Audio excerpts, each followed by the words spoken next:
What's up, guys? Welcome back to another episode of Coffee and Van Chats. On this week's episode, I chat with TJ Eisenhart, which I'm super stoked on because we talk about business, we talk about pro cycling, we talk about his new team, Imaginary Collective. So please sit back, relax, and enjoy. Currently, I am sitting in the beautiful Charleston, South Carolina. It's kind of raining a bit, but I'm enjoying it. I'm going to see my best friend get married, which you'll see some content on here soon because I rode 350 miles to see it happen. And this week's episode is brought to you by Orange Mud. Orange Mud is an adventure pack company. They also make other cool adventure goodies. So please go check them out at orangemud.com. Thanks. Peace.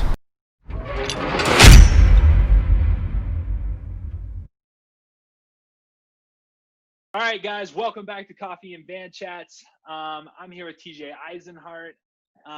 Like I said before, in the last few of these videos, we haven't had anybody really to talk about a van, but this guy's got a car with a roof topper on it. I mean, he's already been to 24 Hours of Pueblo, and he was pretty much camping out and flipping some flapjacks with the boys. So now, TJ, what's up, dude? Oh man, not much. Just loving life. Chilling outside right now in my studio. This is where I like to do, really anything kind of like this, even the interviews or any podcasts, or just come out here, do some artwork, or even if I just need to like chill and meditate, So life's good. Just kicking it, man. Yeah. Appreciate the love for, having me on your podcast and allowing me to share my voice and share some cool stuff with you guys. So Yeah. Thanks for taking the time, dude. So before we start diving into the van life and all those crazy things, the art, So like, where did that stimulate? Because like me being a cyclist and trying to find time to even just record videos and like be creative on that front is hard. But like finding the time to be an artist, and like, what's your background in there? Like, how did you even get started into that? Like, how does that even roll into it? yeah, that's a lot of people, see my artwork now and, see, it being sold or another one being sold. And, just like how, like, I just wake up one day and just like selling artwork, just wake up one day and you started painting. It's like, no, just like anything in life, I put years and years and years and years and years of hard work every day into it. I think that's something that's forgotten quite frequently in today's world is the art of hard work, and the art of just going out and practicing something daily, and I remember my mom, putting a sketchbook in my hand when, I was a little kid, like, 2-3 years old, and just freaking, to keep me quiet during church, and then she was constantly signing me up for, art classes, whether it be like cartoon drawing or eventually liquid lead. So I started using like airbrush. So like that process, I started doing airbrush at 10 years old. So that's wow, that's cool, man.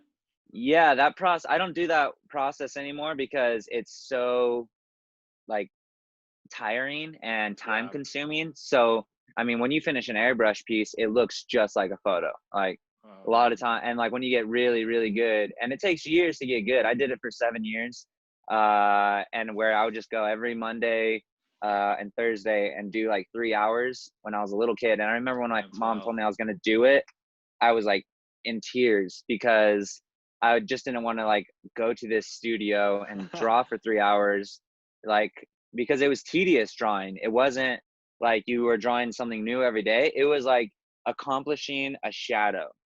So like, that's like a tiring process of going over, erasing, spraying, erasing, spraying, erasing, spraying, erasing, until you finally build up like a layer where it's just that perfect blend where, and it's very hard, where I actually was the youngest like kid in that like kind of art school. Everyone else was adults.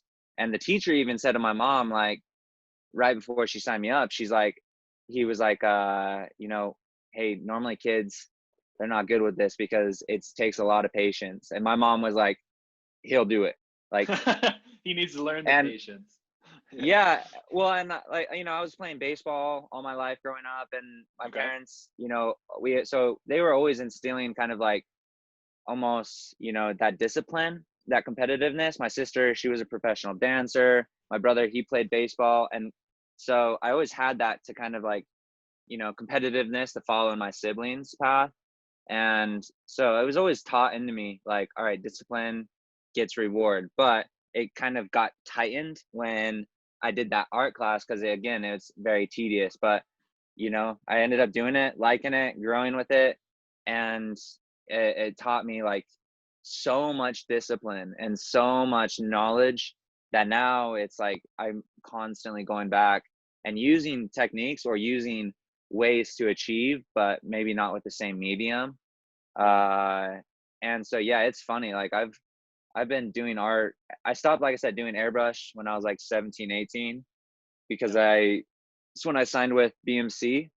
And when I signed with BMC, I had this crazy, stupid idea that I just needed to like put everything in the basket, all eggs in the basket. So I just completely took everything else out of my life and just moved to Europe and, you know, lived the dream that every American thinks they want to live, you know. And oh yeah, I know the dream. Yeah. you know, moved to Europe and was racing in Belgium with BMC and doing all that. And you know, reading cycling, eating cycling, everything cycling. And eventually it just like burned me out, you know, where it was like 3 years later, I was like ready to quit. I didn't like cycling anymore. Yeah, other things. But I remember telling my mom that year that I was wanting to quit. And I was like, hey, I feel like I'm getting stupid. I was like, all we're doing is waking up, riding our bike, coming home, watching Netflix, like, or watching a bike race. And just could feel your brain just shutting down. And so I quit the cycling season early. Like end of July, I was done, went home and told like people, like all my coaches, BMC, everyone, like, don't talk to me for 6 weeks. Like, let me get my things, like, let me get my priorities straight. Let me like figure out why I even like to ride the bike. And I went and took a basic art class again at Dixie University. Okay. And it just kind of, you know, just pencil and paper with people who had never like drawn before, just basic. Cause I always believe that, yep, you should always go back to your basics, you know, even if you have done like years. So go back to that, discover that I like missed it and loved it like crazy. I discovered that I missed like being able, I discovered that I was able to be emotional and like translate like emotions through my art instead of just drawing a piece, or, you know, drawing a piece that looked like a picture, because that means nothing. Like tons of people can do that. Like you could just take a picture if you wanted, but what people really want and why people love art is because of the emotion that it evokes within inside you. And as an artist, that's the emotion you're trying to break out in everyone. And so like, but before you can become an artist, you first have to break that shell out in yourself. For sure. And that's like I said, I had to go back to, you know, doing a basic class at the university, but it really hit me when we would, at the end of every class, I remember looking at like everyone's pieces, and like we draw the same thing, you know, we'd set up something in the center, draw the same thing, but everyone's piece was different. Like whether they focus on this or that perspective or made it bigger or smaller, like that's a way to see inside someone's mind, like see how someone views the world. And like it really hit me like, wow, oh my gosh, if we could really have people draw more like that, how much more emotion or how much more could we see in, you know. And it just hit me that art is so strong and powerful because you really can see how people view, you know, the same, because it's not the same object. All of us view it differently. You know, like you view a bike differently than someone else, you know, like there's so many things we view differently with value or whatnot. And that really dawned on me. And I remember like then kind of figuring out like how to slowly over these last like 4 years, like to basically unlock that little like unlock yourself where you can basically then be fluid and like allow all that emotion out onto a piece. So then you can truly start spreading messages and like really being an artist, you know, because that's what it's about, is trying to figure out what your style is, what you're trying to say in this world, and how you're going to say it, you know? So like example, let's see if I could show you guys this painting I'm working on right now. So this is a bumblebee, obviously. And this bumblebee, it's a commission piece, so it's already been sold. And you know, you can see how it like I made the sides a little bit more like blurred. So it just kind of pulls you into the piece, slows down time, slows down like, I don't know, just that delicate process of a bee landing on a flower and how pure and beautiful that is. And like, you know, just how simple it is. And then slowly, you know, if you can see the word love within the the wings. That's rad. Yeah, we can see that. That's sick. So adding hidden details, you know, like just these flaps of love, like spread, like, you know, because bees spread pollen. So what if the bee were to spread love, you know? And so that's the type of stuff, you know, sorry, zoom around. You're good. You know, art, that's when you start becoming an artist, when you're not like just like painting a cool car or you're just painting a cool bike. You're actually focused on, you know, sending a message to the world. So yeah, I've been doing art for a while. And that's super cool to think about, because like, you know, I think a lot of people miss that, right? Because like we're all athletes, so the moment we start doing something post career, they're like, what are these guys doing? They're just going down like a tangent of just being, what are they going to become, Picasso overnight? Like you look at like a guy like Finney. There's no way that the dude's just started painting. Like it's like, oh, I'm gonna retire today, and now I'm gonna throw some paint on a wall. Like there's a process there somewhere that he decided he's gonna start painting. So yeah, that's kind of interesting to hear where you came from there. Oh, totally. I mean, everything stems from just awakening that, like, it's just that kindling within where you're just finally are able to light it. And once you light it, the whole world is just different. Once it's lit, the whole world is your canvas. Like you can't look at one thing and not like figure out some way to make it yours or how to communicate in an artistic form, you know? I mean, that's why I started Imaginary Collective, because there's not an artistic form in cycling, you know? There's not this fluid there. We're all about like numbers, power, you know, stripping carbon down to black so it's super light and weight, you know? And I want to, you know, bring back you know, colored tires. I want to bring back, you know, actually where we're talking more about how cool the bike is and how cool just that whole look is, maybe like it's, and so, yeah, that's why we started Imaginary Collective. And it's been cool to see the outpour of support, you know, because it was either going to go this January, it was either going to go one way or the other, you know, it was either going to go good or you're either going to get an outpour of love or an outpour of like criticism. And like, and because we even came into this year before coronavirus or anything saying we did not, you know, January 1st, I sat down with Fred Dreyer on Vela News and said, we at Imaginary Collective do not care about winning at all. Like at all. We straight up said that. Now if people say that, you know, it's mostly because they're trying to look for something, you know, to do during Corona. We started that trend because this is something I've dreamed up of for years, about triggering people to just ride their bikes because they love to ride their bikes, not because they have, you know, this massive goal to achieve or they have to ride to this race, or it's the fact that they can just, you know, jump on their bike with their kid in their trailer, ride for 15 minutes and experience the same emotion that they do during a 6-hour ride by themselves.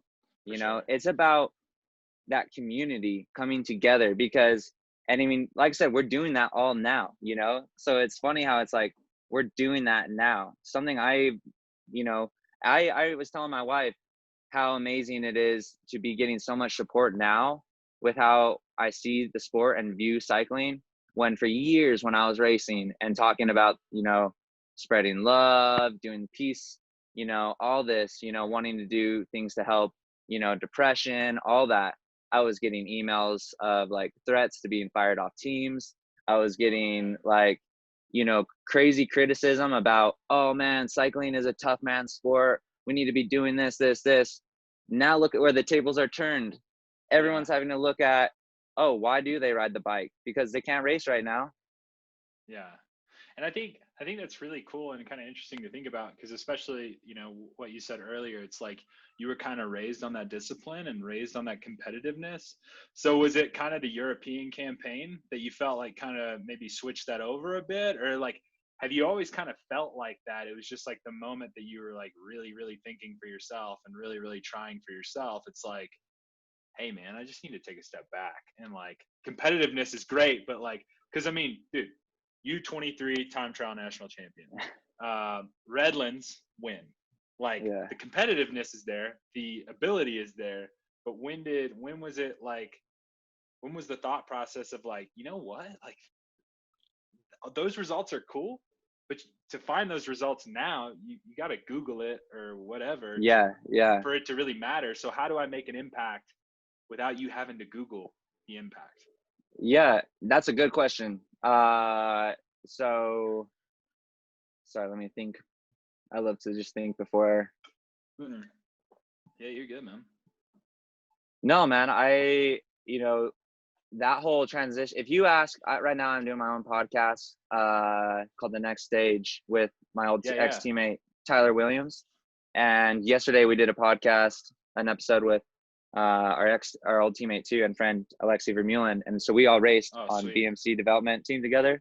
Yeah. And if you ask anyone that knew me before 2016, nobody will say like a more competitive or tougher like competitor. Yeah. Like when I raced or when I was training, it was like I was willing, every race I was willing to go down to win. You know, Yeah. like it didn't matter to me if I were to crash or or if I was gonna like suffer. Like I just wanted to like be competitive, or I wanted to like either way out. And that's not just even saying for me to win, but to help my teammate even win or Yeah. achieve like. And that's like, you know, with all my stagierships and everything, and it you know, that I was super competitive growing up, and I've always been raised super competitive. And it's not that I've turned it off, more so like turned it towards a different direction and more in a healthier direction. Oh, that's Because good. Yeah. I don't think you could ever, I definitely haven't turned it off because I've applied that within everything else that I've done, but just in a healthier, more balanced life. So I'm very competitive with, you know, selling my art, or, you know, very competitive with getting more sponsors, or very competitive with getting more business opportunities for my business. Or, you know, I'm waking up every day like, you know, 6 a.m. or whatever to just be on hustling, doing emails, getting this done or this social media done. So it's like I've just turned the switch over to another side and allowed myself to enjoy the bike for what it is, because it, that switch you talk about where it turned from like the bike switch to just kind of then business switch was probably like started around 2016. And it was like, you know, I was told by BMC that I'd stagiaire with them, and I do like I do the longest stagiership. So I've done the longest stagiership that anyone else has done. And then when you're told you're not going to be signed, you're like, well, I have nothing to lose. So then you, at that point, start like being someone that the team wants you to be, and you start allowing yourself to be you. And then that's like, when I did that, all of a sudden I started like really, really clicking with all the guys on the team, like Gilbert, Zabel, Berghardt, Taylor. Like we all started like good friends, you know, where you still, you know, talk to them. And it was like, wait, if I could just be myself, like fully myself, and quit just being this shy little kid, like they like that. And so, you know, it kind of started opening. I moved over to America to race for the Hincappies, race a few years there. And there it's like, you know, I got those results. And when I got those results and I was being myself, it really just like shot me, you know, because then I noticed like people, they liked the results. They thought that was cool, but they loved me. They didn't like, and they loved what I was bringing. They loved the stories I was telling. They loved like stage 2 of Colorado Classic. I finished second. I didn't even win that race, but everyone always, when they think of that race, I finished like 4th overall. at the end. But because of that one stage, everyone just, when they think of that race that year, they think of me. Not a lot of people can name the winners of the overall winner. Yeah. And it's just because I went out there and I put on a show, and like I put on a show. Like when I was on the break, I was playing with the crowd. Like I was this hype man, a sportsman. I was wearing my necklace. I had style, I was personality. When they caught me, I didn't quit, and it's like, because I also knew when you're that long out in front of TV, you also realize too, it's a show, and that you're not it, cycling always kind of gets into this world of like, oh man, we're off to battle. We're off to war. You're not off to battle. You're off to war. You're going in front of a TV. So be an entertainer. Like, be what you like. And they have it backwards right now, where a majority of them are like, just numb face, like all wearing the same stuff and don't talk to anyone, focus on the race, blah, blah, blah. And then you have no stories, no fun, no personality. And people can usually only remember 5 people at like the Tour de France, like Chris Froome, Quintana, Thomas, Bernal. And it's like, nobody else sticks out because nobody else is like different. Everyone on the team is the exact same. And I get that, but there's still, like in other team sports in the world, there's still personality on the team. Oh, for sure. And I think that kind of brings us into like Imaginary Collective as a whole. Like, how not only, because it's not just you, it's Dahlheim as well. And and that's it. Like as of right now, that's just you two. Just kind of because started, right? We're not a team. We're a brand. We're a company. I had no dream or aspirations of getting a team license, or getting 9 people on or 7 people on, and not paying them, or and just getting them like hyped on this cycling dream that everyone does every year. It was like, no, we only have enough money for 2 people. We're not focused on racing. We're focused on building a brand and a company in this like cycling gravel world. Then once we grow that, every year bring on 1 or however many people we can, but it's about thinking smart, thinking about the future, not just thinking about, okay, how can we do a 7-man team for next year?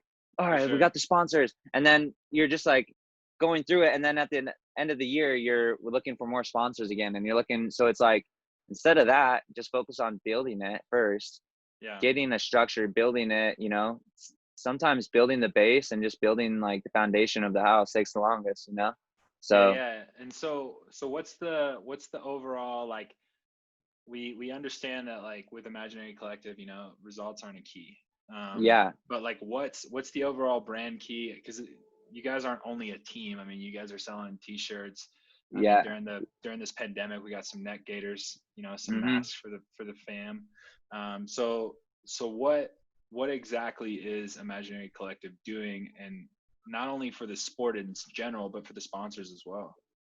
So it's basically its own it's like its own culture off of gravel. Imaginary Collective to me is packing your car up, my Subaru, throwing the mountain bikes on the back, driving up to the like lake or the reservoir with my wife, setting up a campfire, roasting some s'mores, waking up the next day, riding mountain bikes, diving in the water, campfire, drive, like that is it. That's the vibe you get at 24 Hours of Pueblo. It's the vibe you get at all these awesome events. And that's, the vibe I love. And the way I see the bike is doing things like that, so, using the rooftop tents, using those different, kind of just going after that side of cycling, like I said, and it's like, it's hard for people to, conceptualize because there's no finish line.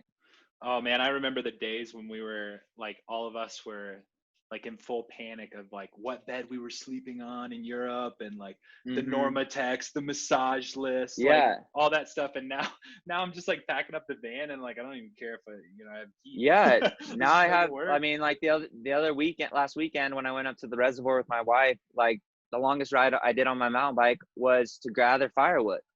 Like, but that was awesome. And that was the vibe. And that was it. That was, I only had to ride my bike for that, 5-10 minutes to capture it. And that's the whole point that I'm trying to tell and like say is like, you don't need to be caught up where it's like, oh, I need to do an hour. I need to have a 15-minute warm up. I need to then get into my intervals. By then you've missed out on so much of the world. Like legit, just jump on your bike, enjoy it. And so like all our merchandise, you know, all the stuff we sell, it's all inspired from basically my, you know, concept of from bike to campfire. So everything you can basically throw into, you know, your backpack, grab your gravel bike or your mountain bike, ride off and go, you know, stay the night, you know, like Rad. we got a kick-ass fleece that's super lightweight, easily to fold up into a ball to throw in your bag. Got this sweet, just basic black tee and just campfire hat. And then we have a beanie, you know, and then we also have a koozie that's also, you know, a coffee mug. And those are all these things like, you know, only selling products that you're actually going to use and like, you know, stuff where it's not like just cheap, boring stuff, but it's like stuff you're going to use and get dirty. Like this hat, it's dirty. And that's the point of it. I hate it when people have the stickers on their hats, you know, it's and like everybody wanting this new look. I want dirt. I want your fleece to smell like campfire smoke. Like I want your hat to have like dust on it or like bike grease on it from working on it. Like that's that's how I want to bring people back to that place. And for me, I'm able to do that through the bike. And so that's what we're trying to do with Imaginary Collective is basically bring that, you know, I like to say we like to imagine it and then come together as a collective and cool, bring it to like life. So that's really it. And we do that a lot with our sponsors, whether it be with Envy and the custom decal. How much part did you guys have in that? So we didn't have anything to do with the conceptual idea or anything like that. They just came to us to launch it. So when I contacted Envy last year, they were like, absolutely, let's anything you want. And then they came back and we were talking because they know my art background. And they're like, dude, we have the perfect idea for like us to drop it. So we were the first ones to get the decals. We were the first ones to try it out and everything because they wanted it to be from like an artist standpoint, you know? And the whole idea, you know, later we want to come up with maybe a video or something, but where it's, you know, studio, drawing it on paper, uploading it on the computer, then having it on your wheels to ride. That's so cool. Like, it's the coolest thing ever knowing that my wheels are one of one in the world and they're my art on those wheels. Like, that's so cool. So it's just about doing cool things like that, you know, talking to a lot of our, you know, during this virus, I've messaged a lot of our sponsors like Envy, Kogel, and they've sent me a lot of their products to even just hand paint, you know, to like hang in their office. So it's like, I'm interested in working with my sponsors, not even sponsors, but, you know, friends or partnerships. Whereas the old kind of team structure was based on give us your stuff, shut up and be quiet, and we're going to train, you know, or race. Or here's a sheet of paper. Here's what you stick to. Only stay to this. Post 10 times a year and then call it a day. And you don't even meet the people behind the product. Yeah, I just cut out the middleman. I mean, last year I was looking at my phone and it was like, can I do this? And it was like, you have the owner of this company, this company, this company. And you're just like, let's call up and see. Like the worst they can do is say no. And trust me, like everyone thinks that things just start up or things just happen to work out. It's like, no, I get constantly told no on a daily basis. Like I'm constantly told no from people.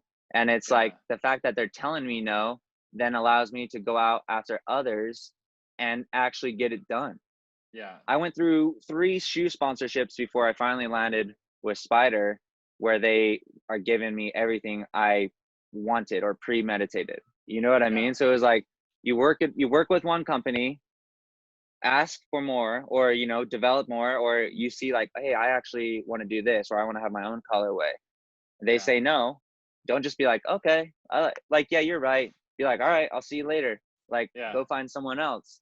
Someone else. They might give you like another like a little bit farther. You know, they might give you something else. Like they might give you cash. You know, but it's not. They won't give you the colorway. Then you know you're like, all right, well, I want something else too. And it's not like you just are saying no and waiting for something to appear. It's like you actually going after it and Yeah. seeking it. So No, and I've realized that just over the course of working with, being on a team and then working with Team USA and then just doing it on my own. It's like, man, I played the game where I got like 50 sunglasses and like yeah, paid or whatever. And you're just like, oh yeah, like I'm sponsored. And then now you can barely see, the sunglasses are breaking, like they're cheap sunglasses. They don't work very well and they don't even really look yeah, that great, but you're sponsored, right? And then, yeah. and then you're like, you know what? Like I would rather just buy a pair of 100% or just like Oh yeah. start a relationship there Hmm. than actually just get some sponsor because they'll give me more or give me like almost need something that is a partnership. I liked when you kind of corrected yourself almost. It's like, yeah, being sponsored is cool, but having a partnership is even cooler because I feel like Yeah. it's a little bit more authentic. It's a little bit more friend driven. Yeah. I mean, I I have no, like I said, I have no aspirations of winning anything. So my goals are creation. Yeah, Like I get no I get such a high like seeing those decals on my wheel or seeing a fresh but like seeing the colors that I sent to Spider and then them coming to life like 2 weeks yeah, later. And you're just like, oh wow, awesome. Like what like because then it truly does hit you like what is not possible. yeah. Like yeah, you might not have $1 million yet or you not might not, but you're still like doing It's things that happening. no one else is doing, or you're Yeah, still yeah, like, I mean, I'm the only spider athlete, professional spider athlete, and the only professional athlete to have his real shoe line. yeah, Not even Sagan has that. And it's yeah, like, why are we not pushing more towards that? And it's like I can then forever say, like the rest of my life, that I was the first ever spider athlete. yeah. That's Like, so and cool. I grew up skiing my whole life, so like spider for me is bigger than Nike. It's bigger than Adidas. To me, Spider, like that's everything in ski culture. So then when they Oh, for approached sure. me Yeah, to be in cycling and to start that culture within cycling, it was just like, a dream come true, yeah, And like I said, those dreams don't come overnight. Those dreams come after like so much hardship. yeah. Yeah, and a lot of no's. Like it's Oh it's my a lot gosh. of it's a lot of setback to get to the one yes. So it's never like it's not like you just met like I'm assuming Envy's not the only wheel company you talk to. Spider is not the only shoe company or clothing company you Yeah. talk to. Champ Systems. Like Yeah. you could just go down the line of like even those sponsors not only telling you no or not only not responding, but even telling you how it's not going to work or how it doesn't Yeah. make sense. And Yeah. I I sometimes and it might just be personality, but sometimes I think that's great actually because it kind of just goes, well, that made it really easy because like if you if you actually didn't think this was going to work, we weren't going to work because like this is how Yeah. my brain's rolling. Oh So yeah. No, I mean, anytime, I mean, that's something for everyone to go, like, take away from this too, is like, have a plan, premeditate, and just start like, creating a proposal or an email, a resume, whatever, and just start sending that out. Like, for sure. just send it. Like, like I said, you're gonna get so many no's, but you never know. Like, and you never know what someone actually might do. Like, you might be asking for this, but they're able to do that. You know what I mean? And Yeah, if you really like them and if you really truly want to be part of it, you'll accept it because you'll know you want to just be in the door. Then once you get in the door, that's when you really turn on the gas and really start to try to impress them, and for start to make sure. a name for yourself. And like, Because how I long have you mean, been that's working with Spider? Because that wasn't an overnight thing. Like, I mean, like no, you didn't have a shoe line as Imaginary Collective. Like you'd been riding Spider for a while previously, right? yeah, I met Spider probably about 6 years ago at a commercial, and Yeah, then 2 years later they contacted me, and or maybe it was like 4 years ago or whatever.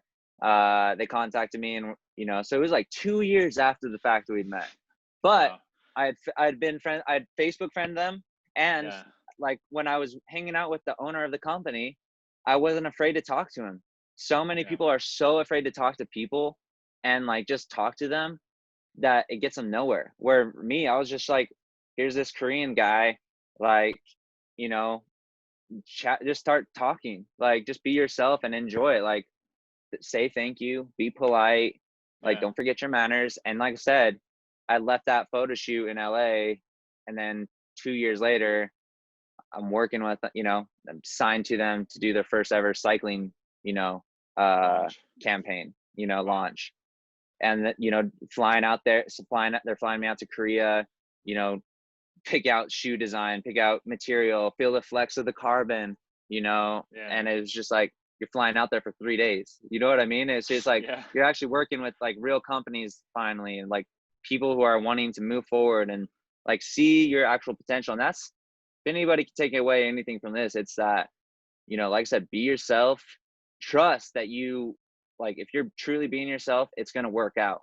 Even if people are telling you like, man, you need to chill this or chill that. It's like, no, I know who I am. I know how I view this world. I know how I view this. I'm going to continue doing this. Cause it's so funny how like so many people would laugh at when I would do like social media, or I do this, or, and they'd be like, oh man, you're wasting energy. You should be focusing on the race. And it's like, because of that, I now have a job where this year where a lot of people now are like suffering, because they didn't focus on social media. Look at Corey Williams. He's now at 60,000 followers. He's not a professional. Like, he's not technically a professional. His Legion team isn't like technically professional, but yet it's the most professional team out there. Oh, for sure. So like it's a brand. They got results. I mean, they got it all. I mean, like, you just can't break that. I love those guys. And it's like, that's what I'm talking about, is like, that shows what is then possible. Like, why can't you have a pro team that's not UCI? They've done it. Like, they did a team that's better than all the US continental teams. Yeah, it's unreal. Like, better than any of the US, like better than a lot of the like pro teams. They got a better lead out than most people. They're so dialed professionally. So dialed professionally media wise. Like, I think it's hilarious like that. Others like used to laugh at them, and now they're the most successful, and they are like, bringing on $1 million like sponsors, everything, Well, and I also think it goes to show, like, when you give the athlete freedom, like the big difference that makes. Because like, you look at we got ideas. You look at Corey, you look at Justin, and those two guys, like, before Legion, you're like, oh man, like, they were good, but like sometimes they couldn't put it together. They could only do it in California. Now you take it out, and I mean, I don't want to speak for Justin, but like, he's like more DS guy now. Like, it seems like he's almost kind of backing up a little bit in the racing side of things. He definitely, I think anyone who's started their own thing, like, like me with Imaginary Collective or Legion, you have to have someone basically be, like, he's sacrificing himself. Like, you have to, that's why you have to be like, we can't win. Like, Justin has to, and he admits that, like, he has to he pushes, Corey's the star, and he, that's who so that allows Justin to handle more of the business, and he crushes it. He's probably almost better than he was when he was on pro teams, man. Yeah, he almost did 2,000 watts the other day in a sprint. Yeah, it's unreal. But the fact is, it's just like me. It's realizing you can do more with your vision than your legs. For sure. Because both him and I had the opportunity to go, he had the opportunity, I had the opportunity, we both were there at like the tipping point of like world tour and making it. And we just didn't. And we just turned, like I said, we both just realized we were more meant for the culture of the sport and to actually see it in the vision standpoint. So like giving like down the future, I would love to have some kids on Imaginary Collective that could go tear up every race, like, but still promote that good vibes, And so it's like, it's just about slowly building your vision and allowing maybe others basically down the road to reap the benefits, reap the rewards, whether that be your grandkids or, for me, I think about, here we have almost 4,000 high school mountain bike kids in the League of Utah, in the NICA League. And, maybe one or two will go pro, like maybe. But it's like, what if we could target them to go towards Imaginary Collective? So how many kids racing their mountain bike also love to draw, or also love to be manufactured, or love engineering, creating? Like, to me, there's not one platform that's just like, we're just here to help create. And in the future, I would love to have like people who are developing this with Envy, or engineers who are doing this with them, and it's like people are coming to us to help develop that, and that artistic side, and to me, it's basically kind of like Kanye West Donda School, basically some type of like thing where it's just about that guidance of creation and pushing us far more forward in the gravel world, in ways of not thinking about speed or performance space. And so that's the challenge. Yeah.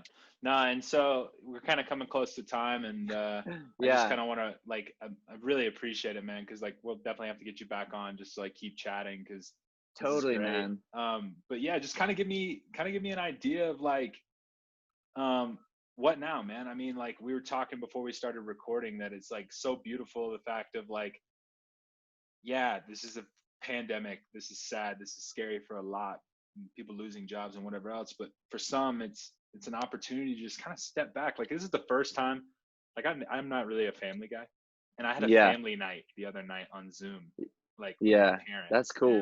And like stuff like that, so what do you kind of that's an imaginary collective right there. That feeling you felt, you left your home to go pursue professional life and have been caught up, and then all of a sudden you're able to do that Zoom call, and it resparks that emotion in you.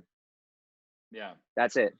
That's imaginary collective right there with a bike, awesome, and so it's like, that's what I want people to feel, whether they're on a bike. But what now is, I mean, I'm constantly on to the next thing, or on thinking ahead. Definitely haven't used this time to like complain, or used it to like feel sorry, because it's definitely a super, it's a bummer, and it's super bad with those who are suffering, and for everything that's going on. But we always have a choice every day. We can wake up and we can complain about the situation and feel sorry for ourselves, and then we're going to wake up the next day and be in the same spot. Or we can wake up and think ahead, think, okay, this is the situation, what can I do within it? How can I create? I mean, I was on a Zoom, this is my second Zoom call today, where I was already talking to someone in Spain, about possible business like over there. I'm constantly, on the move, because, we started the podcast during all this, started a lot of things. And it's not like it just like all of a sudden this hit, the virus hit, and it was like, all right, let's push through. It was like, nah, there were 2 weeks where it was like crazy. Everyone felt that. I felt like, where it was like 2 weeks where you were terrified, but I remember it hitting me, like, maybe because I've been doing a lot of like the Wim Hof breathing and cold water therapy, but it kind of hitting me like, just like looking around, I'm good. Like, look outside right now. Like, it's sunny. The sun is out. The birds are chirping. There's wind in the, like, you have wind inside you have air inside your lungs. Your heart is beating. Like, and so then we have a choice, like, well, let's create something. Let's push through this. And like, I've created a lot of my best artwork during this time. I've started the podcast, done a lot of stuff, and I couldn't be prouder of what we've done with this time, when basically with nothing. That's the beauty of it, is like everything, like, a lot of the cycling world is on froze, so that means a lot of the money that would be coming in is frozen. So it's like, you have to think outside the box and create, even when you're not getting paid. And for a lot of people, when the moment money stops coming in, that's when panic starts, and they start thinking they can't work. But that's when, it's like, you have to think outside. You have to find ways. I have an 11-month-old daughter and my wife, and it's like, you have to be creative then. How am I going to like do something creative to then get us to the next step? Or, so I've used this time to push myself, and to, also to take time to like balance myself and realize like we try to go camping every weekend and not use like, you know, somewhere where there's no service. And I love it. Like Yeah, that's awesome. completely detaches you from that virtual world. And it's like, that's the point, is then now finding this balance of like, all right, be on social media at this time. All right, now I'm off it. All right, now I'm in the real world. All right, now I'm in the studio painting. When I'm doing something, I'm doing it. It's not like I'm in the studio painting and texting and doing this. It's like, then you're not getting anything done. You're just half-assing everything. All So over the place. yeah. TJ, that's awesome, man. We could talk all day, man. Dude, I know, this is fucking rad. Just because, like, Dude, you know, I've I never met appreciate you the love. in person fully, or at least now. But this is rad. Yeah. I'm so glad that you jumped on with me, man. Well, just so you guys know, if you want to order art from this guy, if you want to check out his sponsors, I'm going to put all the links in the description below. So please hit him up. He's very personable. So like, he'll message you back. Trust me. Yes. Other than that, TJ, thank you so much, my man. Thank you so much, man. All right. Appreciate it. Cheers.